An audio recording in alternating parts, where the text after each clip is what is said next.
اللہ تعالیٰ نے قرآن حکیم میں ارشاد فرمایا کہ افحسبتم انما خلقناکم عبثا وانکم الینا لا ترجعون،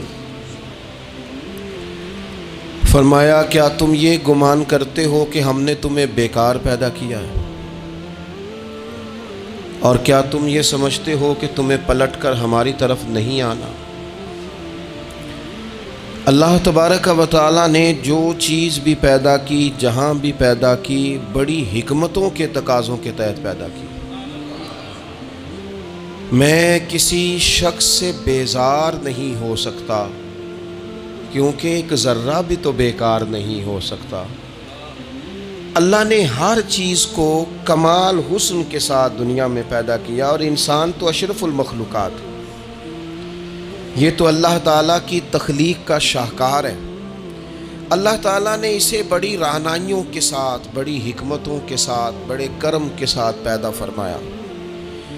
اس کو اللہ تعالیٰ نے سمجھنے کی، بات کرنے کی، اپنا ما فی الضمیر کہہ دینے کی صلاحیت عطا فرمائی۔ مالک نے اسے عقل، شعور دیا، اور جو بڑی طاقتور مخلوق نظر آتی ہیں ان کو اللہ تعالیٰ نے انسان کے قبضے میں دے دیا۔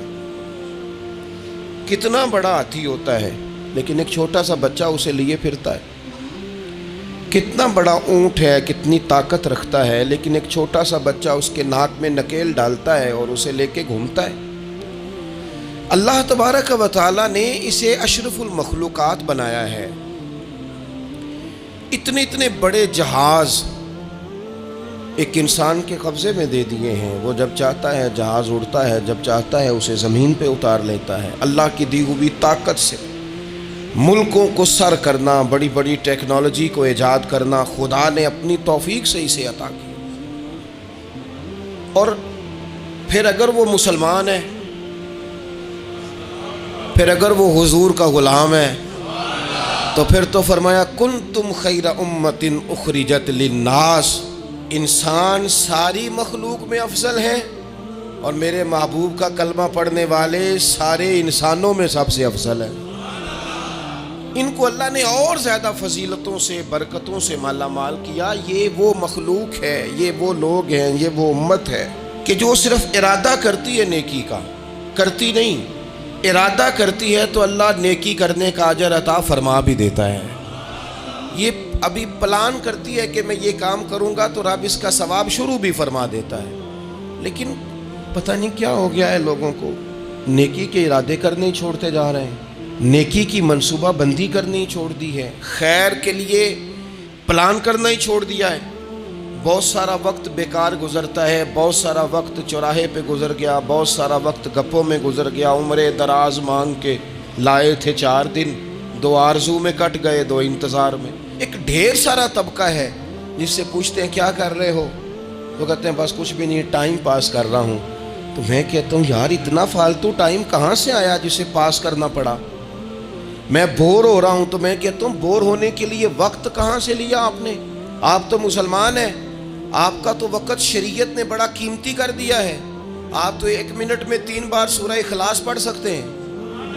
آپ کو تو ذرا سا وقت ملے تو آپ جا کے 2 رکعت نماز کی نیت باندھ سکتے ہیں۔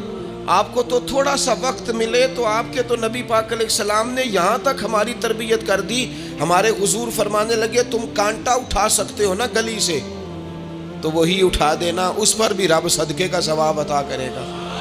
تو یہاں تو کانٹوں سے بھری ہوئی گلیاں ہیں۔ میرے نبی پاک نے تو فرمایا تھا کسی مومن کو بس خوش کر دینا، وہ چاہے لمحے کے لیے ہی ہو، اس کے دل میں راحت ڈال دینا، اسے تسلی دے دینا، روتے ہوئے آنکھ آنسو پونچھ دینا، اس کو کہہ دینا میں تیرے ساتھ ہوں۔ فرمایا مومن کے دل میں تم نے خوشی داخل کر دی تو 60 سال نفل پڑھنے سے اللہ تمہیں زیادہ ثواب عطا کر دے گا۔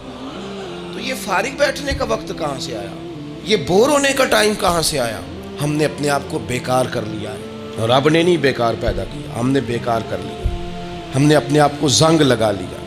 ملت کا وہ جوان جس کو چاہیے تھا کہ وہ خاندان کے 20، 50، 60 لوگوں کو لے کر چلتا، کفالت کرتا، نمائندگی کرتا، آگے بڑھ کے کہتا میں ہوں نا، گھبرانا نہ، وہ نوجوان خود دکھ سناتا ہے رو رو کے، وہ مجبوریاں سناتا ہے، وہ کچی کچی باتیں کرتا ہے، وہ کہتا ہے مجھے کالا جادو ہو گیا ہے، وہ کہتا ہے فلانے کی نظر لگ گئی ہے، وہ کہتا ہے چچا نے آگے نہیں جانے دیا، وہ کہتا ہے میں ابا جی نے صحیح تقسیم نہیں کی تو میں پیچھے رہ گیا۔ اتنی کمزور بات کرے گا، اور وہ مسلمان اپنی صلاحیت کو پہچانے۔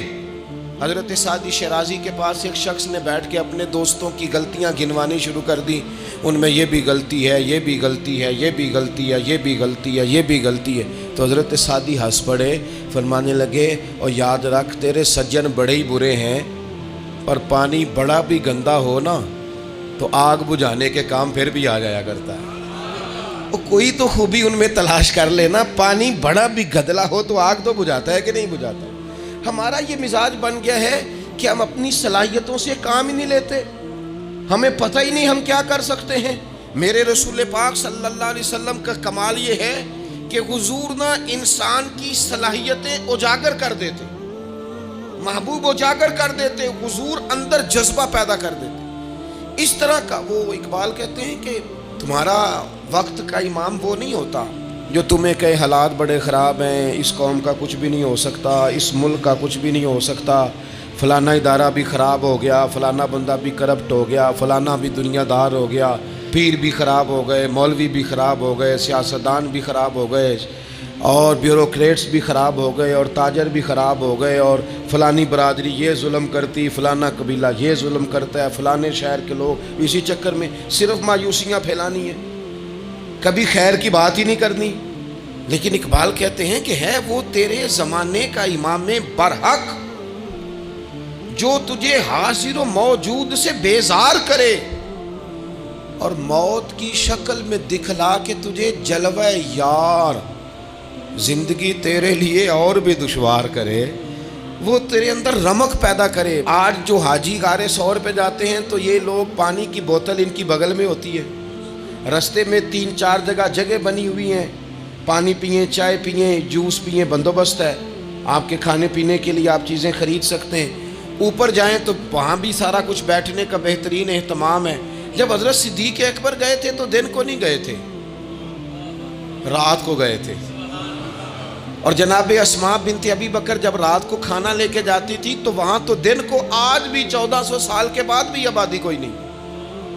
اس وقت کیا منظر ہوگا، اور اب رستہ بن گیا تھا، اب تو رستہ بھی نہیں تھا۔ تو حضرت اسماء کہتی ہیں میں اکیلی روٹی پکاتی تھی، پھر اسے باندھتی تھی، پھر میں یہ نہیں کہ 2-4 میرے ساتھ ساتھی چلو تو پھر غار سور پہ چلتے ہیں، لوگ تو یوں جاتے ہیں نا۔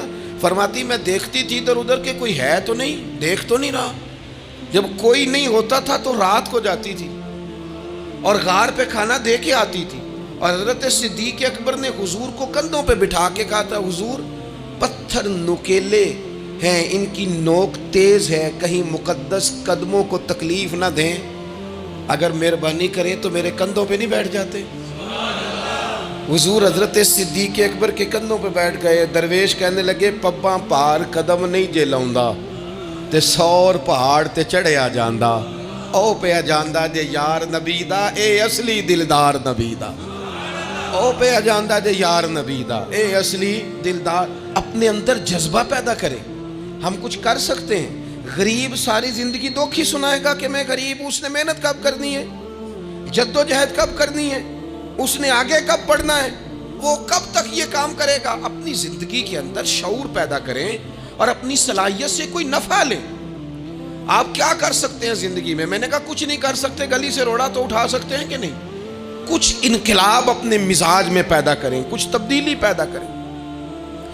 اس کے لیے سب سے زیادہ ضروری یہ ہے کہ ہم اپنے اندر اخلاقی تبدیلی لانے میں کامیاب ہو جائیں۔